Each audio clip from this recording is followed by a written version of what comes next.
క్షమించాలి. మనల్ని బట్టి మన ఆఫీస్, మన కంపెనీ అంతా దేవుడు క్షమించాలి. ఆ రీతిగా మనం గ్యాప్లో నిలబడే వ్యక్తులు, ప్రభు ఉత్తరతను అడ్డుకునే వ్యక్తులుగా, మనల్ని బట్టి దేవుడి ఇతరులను క్షమించే వ్యక్తులుగా మనం ఉండాలి. అది దేవుడి ఉద్దేశం. ఎవరో నీతిగా లేరని అనుకోవడం కంటే మనకు మనం నీతిగా ఉండాలి అని ఆశిద్దాం. జాన్ మెకార్టర్ అనే ఒక భక్తుడు యథార్థత అనే మాట గురించి మాట్లాడుతూ అంటాడు, God wants choice ministries. An uncompromising man or woman is a rare commodity. That's exactly the kind of person God wants to do his work. దేవునికి ప్రత్యేకమైన పరిచయాల కొరకు ప్రత్యేకమైన వ్యక్తులే కావాలట. ప్రత్యేకమైన వ్యక్తులు అంటే ఎవరు అంటే రాజీ పడని స్త్రీ పురుషులే అంటారు. రాజీ పడని స్త్రీ పురుషులట ఎక్కడో కానీ దొరకని అరుదైన వస్తువులు లాంటి వాళ్ళట. అలాంటి వాళ్ళ ద్వారానే దేవుడు తన పరిచయం జరగాలని ఆశిస్తున్నాడు.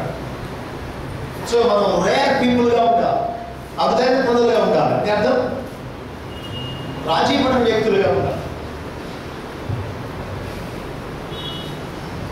ఆ రాజీ పడని తత్వమే మనల్ని విశిష్టమైన వ్యక్తులుగా చేస్తుంది. షద్రక్ మేషక్ అబేద్నెగో, దానియేలు, యోసేపు, నెహెమియా, ఎజ్రా ఇలాంటి భక్తులు ఎటువంటి హింస, ఎటువంటి పోరాటాలు ఎదురైనప్పటికీ రాజీ పడకుండా నిలబడ్డారు. రాజీ పడకుండా ప్రభు కొరకు అన్ని పరిస్థితుల్లో కూడా దేవుడి వాక్యాన్ని అనుసరిస్తామని చెప్పి నిలబడ్డమే మన విశిష్టమైన వ్యక్తులుగా, అరుదైన వ్యక్తులుగా చేస్తుంది. అలాంటి వారి ద్వారా దేవుడు ప్రత్యేక పరిచయం చేయించుకుంటాడు. మనం చదువుతారా ఆమోసు గ్రంథం 5వ అధ్యాయం 21 నుండి 24. ఆమోసు గ్రంథం 5వ అధ్యాయం 21 నుండి 24 నేను చదువుతాను. చూడండి. మీ పండుగ దేవుడిని ఆశ్రయించుకుంటున్నాను, వాటిని నీచంగా తెచ్చుచున్నాను. మీ ప్రత్యములో కలుగు వాసనను నేను అగ్రాధిస్తున్నాను. నాకు దహన బలులను, నైవేద్యములను మీరు అర్పించినను నేను వాటిని అంగీకరించున్నాను. సమాధాన బలులు మీరు అర్పించు ప్రవీణ పశువులు నేను చూడను. మీ పాటల ద్వారా ఎదురుని తొలగనీయుడి, మీ స్వరములను నాదము వినుట నాకు మనస్సు నీరు పారినట్లుగా న్యాయం జరగనీయుడి, గొప్ప ప్రవాహంలో నీతిని ప్రవహింపనీయుడు. దేవుడు అంటున్నాడు, మీ బలులు, మీ నైవేద్యాలను అంగీకరించి నేను చూడను. మీ పాటలు, మీ మ్యూజిక్ ఇదంతా నా గురించి తొలగనివ్వండి. నాకు వినడానికి మనస్సు లేదు. నాకు కావాల్సింది ఏంటో తెలుసా? నీతి యథార్థత లేకుండా ఏదో మత ఆచారాలాగా ఏదో బలులు, పాటలు, ప్రతిదినాలు ఇవి కాదు నాకు కావాల్సింది. నీతి న్యాయాలు గొప్ప ప్రవాహం అడ్డు లేకుండా ఎలా అయితే ప్రవహిస్తుందో విస్తృతంగా, అంత విస్తృతంగా నీతి న్యాయాలు జరగనివ్వండి. ఇదే నాకు కావాలి. అందువల్ల దేవుడు కోరినది దేవుడికి మనవి కాదు. నీతి న్యాయాలను కోరుతున్నాం, వాటిని మనం దేవునికి అర్పిద్దాం. యథార్థత అంటే ఏంటో వెలిగర్ గారు చెప్పిన మాటలు బట్టి అర్థం చేసుకోవడం సులువు అవుతుంది. మాటలు సబ్జెక్ట్ కామన్ చూడండి. When we speak of integrity as a moral value, it means that a person is the same on the inside as he is on the outside. There is no discrepancy between what he says and what he does, between his walk and his talk. A person of integrity can be trusted, and he is the same person that is 1,000 miles away from home as he is in the church or in his home. వెలిగర్ గారు మాట మనం చాలా సులువుగా అర్థం చేసుకోవడానికి ఉపయోగపడుతుంది. ఈ 3 రకాలుగా 3 భాగాలుగా అర్థం చేసుకోవడానికి ప్రయత్నిద్దాం. యథార్థత అంటే అర్థం ఏంటో 3 రకాలుగా ఆలోచిద్దాం. మొదటి అంటాడు ఆయన, యథార్థత అంటే లోపల బయట ఒకేలా ఉండడం అన్నాడు. అంతరంగం, బాహ్య జీవితం ఒకే రీతిగా ఉండడం యథార్థత అంటాడు. శాస్త్రులు పరిచయ వేషధారణ గురించి ప్రభు అన్నాడు, మీరు సున్నం కొట్టిన సమాధిలో అన్నాడు. సమాధి పైన చాలా శుభ్రంగా సున్నం కొట్టి నీట్గా ఉంటుంది, కానీ లోపల సమస్త కల్మషంతో ఉంటుందండి. యథార్థత అంటే పైకి భక్తిగా ఉంది, లోపల కామతతో, ధనాపేక్షతో, అసూయతో, ఫలంతో, అపవిత్రతతో ఉండడం కాదు. పైకి ఎంత భక్తిగా ఉన్నామని అనిపించుకుంటున్నాము, అంతరంగంలో కూడా అంత భక్తి ఉండాలి. అదే యథార్థత ఉంటుంది. మత్తయి సువార్తలో సున్నం కొట్టిన సమాధులు అన్నాడు. లూకా సువార్తలోనేమో 11:44 అంటాడు, అయ్యో మీరు కనబడని సమాధులలో ఉన్నారు, వాటి మీద నడుచు మనుషుల సమాధులని ఎరుగరని. లూకా 11:44. అయ్యో మీరు కనబడని సమాధులలో ఉన్నారు, వాటి మీద నడుచు మనుషులు అవి సమాధులని ఎరుగరని. అంటే చూడండి, మట్టితో మామూలు సిమెంట్తో కట్టకుండా పాతి పెట్టేసారు మామూలు మట్టిలో. కొంతకాలం ఏమవుతుంది, ఆ త్రోవ నుంచి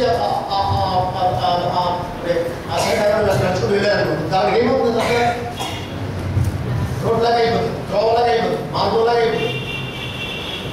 నడిచే వాళ్ళకు ఎంత సమాధులు ఉన్నాయన్న సంగతి తెలియదు. ఎందుకంటే అంత నడవడం వల్ల చక్కగా పాటలా ఏర్పడిపోయాయి. ఈ మాట ప్రభు ఎందుకన్నాడంటే, కొద్దిమంది అంతరంగాలు సమాధుల్లా ఉన్నాయి, కానీ పైన వారు మీరు దాటుకుంటూ వెళ్తూ ఉంటే, వారు మీరు కలుసుకున్నప్పుడు వారి బోధలు, వారి పైకి కనబడే వారి కానుకలు, వారి సాక్ష్యాలన్నీ వింటూ ఉంటే పరలోకంలో దేవుని కుటుంబానికి వీలే ఉంటారా అన్నట్టు అనిపిస్తుంది. వారి సమాధులని వాటికి నడుచుకునే వాళ్ళకి తెలియనట్టు చాలామంది విశ్వాసులని, సేవకులని పిలిపించుకునేటువంటి వాళ్ళు నిజానికి సమాధులుగా ఉంటారు. పైకి మాత్రం చాలా శుభ్రంగా ఉంటారు. యథార్థం ఏంటో తెలుసా? పైకి మనం ఎంత భక్తిగా కనిపించుకుంటాము, అంతరంగంలో ఉన్నాం, అదే భక్తిగా ఉన్నాం, అది యథార్థత. మనం ఎప్పటికప్పుడు ప్రశ్నించుకున్నాం, నా అంతరంగం బాహ్య జీవితం ఒకే రకంగా ఉంటుందా లేదా? రెండవది యథార్థత అంటే మాట, చేత, బోధ, ప్రవర్తన ఒకే రీతిగా ఉన్నప్పుడే అది యథార్థత. D.L. Moody అంటాడు, lot of Christians speak cream milk, but it's skim milk అంటాడు. చాలా మంది మాటలు చాలా తీయగా ఉంటాయి, క్రియలు మాత్రం వారికి భిన్నంగా ఉంటాయి. మన క్రియలు, మన మాటలు ఒకేలా ఉన్నప్పుడే యథార్థంగా ఉంటుంది. యోనా నినివే వెళ్ళమంటే తర్షీషు వెళ్ళే వారికి దేవుని చిత్తానికి, దేవుని ఆజ్ఞకు విరుద్ధంగా పారిపోతూ, తిరుగుబాటు చేసి పారిపోతూ, వాడు నాకుడు లేపి ఏమైనా ఏంటి సంగతి ఎవరు అని అడిగితే, నేను ఆకాశాన్ని భూమిని కవర్ చేస్తున్నాను, యెహోవా యందు భయభక్తులుగా వాడమని చెప్పుకుంటాడు. నిజంగా భయభక్తులుగా వాడు పారిపోతాడా? తిరుగుబాటు చేస్తాడా? మాటలు చాలా గంభీరంగా ఉన్నాయి, క్రియలు మాత్రం వాటికి భిన్నంగా ఉన్నాయి. యథార్థత అంటే మన మాటలు, క్రియలు, మన బోధలు, మన ప్రవర్తన ఒకే రీతిగా ఉంటారు.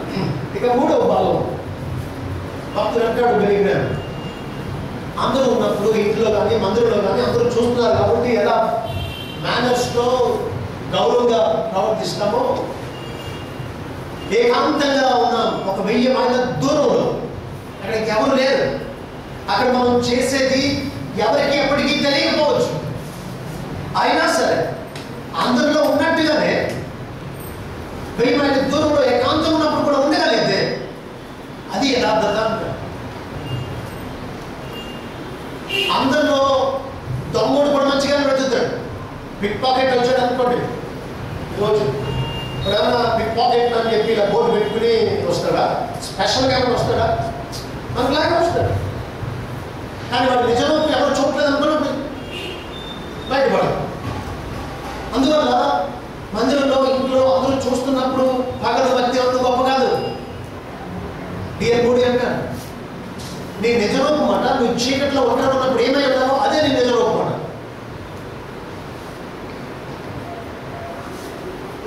ఆలోచించండి, అందరూ ఉన్నప్పుడు ఎలా ఉంటున్నాం, ఒంటరిగా ఉన్నప్పుడు ఎలా ఉంటున్నాం? అందరూ ఉన్నప్పుడు టీవీలో ఏం చూస్తున్నాం, ఒంటరిగా ఉన్నప్పుడు ఏం చూస్తున్నాం?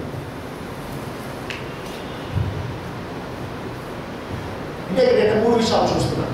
లోపల బయట ఎలా ఉండాలి, మాట చేత ఎలా ఉండాలి, అందరిలో ఒంటరిగా ఒకేలా. Being the same inside and outside, being the same in word and deed, walk and talk. మూడవది being the same in public and in private. మీరు నా వెనకాల చెప్తే మీకు గుర్తు వస్తుంది. మీకు గుర్తుండాలంటే నోటితో ఒప్పుకోవాలి సత్యాన్ని. చెప్పండి, యథార్థత ఏంటి? లోపల బయట ఒకేలా ఉండదు. చెప్పండి, లోపల బయట ఒకేలా ఉండదు. మాట చేత ఒకేలా ఉండదు. అందరిలో ఒకేలా ఉండదు. When they say inside, outside, walk and talk in a public and private life. మీరు చెప్పండి, యథార్థత ఏంటి? సింపుల్గా అర్థం చేసుకోవడం. అందరితో బాడీ జీవితం లోపల బయట ఒకేలా ఉండాలి. మాట చేత ఒకేలా ఉండాలి.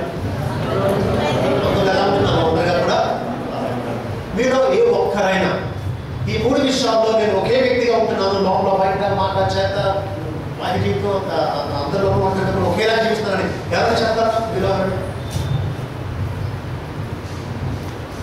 అంటే అర్థం మనందరం 2 రకాల జీవితాలు జీవిస్తున్నాం అన్నమాట. దీన్నే వేషధారణ అంటాం. నేను మీకు క్షమించమని అడుగుతాను. మోసపూర్తిమైన జీవితం జీవిస్తున్నాను. ఒకసారి నన్ను మీటింగ్ పిలిచి ఒక ఆయన నన్ను పరిచయం చేయడానికి చాలా మాటలు చెప్పేశాడు. నాకు తెలియని విషయాలు నా గురించి చెప్పాడు. కనబడి పుస్తకం వల్ల కొనేస్తానంట, కష్టంలో చదువుతానంట, కరెక్ట్గా ప్రార్థన చేస్తానంట. నేను నిలబడి ఏమన్నా తెలుసా?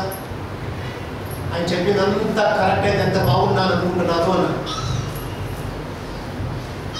వాళ్ళని చూడడానికి పైన మాత్రమే చూడగలం కాబట్టి చాలా భక్తిగా ఉన్నాను అనుకుంటా. నేను ఇదే ప్రశ్నించుకుంటాను. వాళ్ళేదంటా నేను భక్తిగా ఉన్నాను అనిపించుకున్నంతగా అంతరంగా ఉంటున్నాను లేదని పరీక్షించుకుంటా ఉంటాను. మీరు కూడా పరీక్షించుకోండి, సరిపడడానికి ఉపయోగపడుతుంది. ఒకసారి చెప్పండి, యథార్థత ఏంటి? లోపల బయట ఒకేలా ఉండడం, ఆటలో చేతలు ఒకేలా ఉండడం, అందరిలో ఒకేలా. దేవుడు ఆ రీతిగా అన్ని విషయాల్లో, అన్ని సందర్భాల్లో, అన్ని స్థలాల్లో, అన్ని వేళల్లో ఒకే వ్యక్తిగా జీవించడానికి మనకు దేవుడు సహాయపడతాడు. Break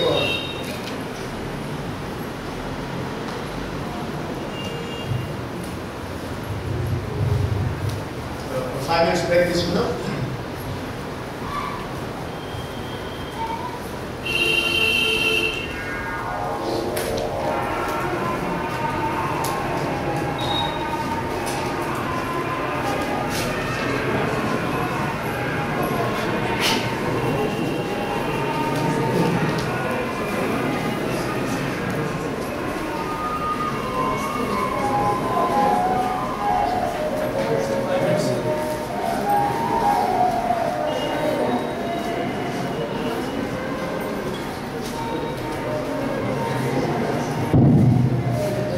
Minutes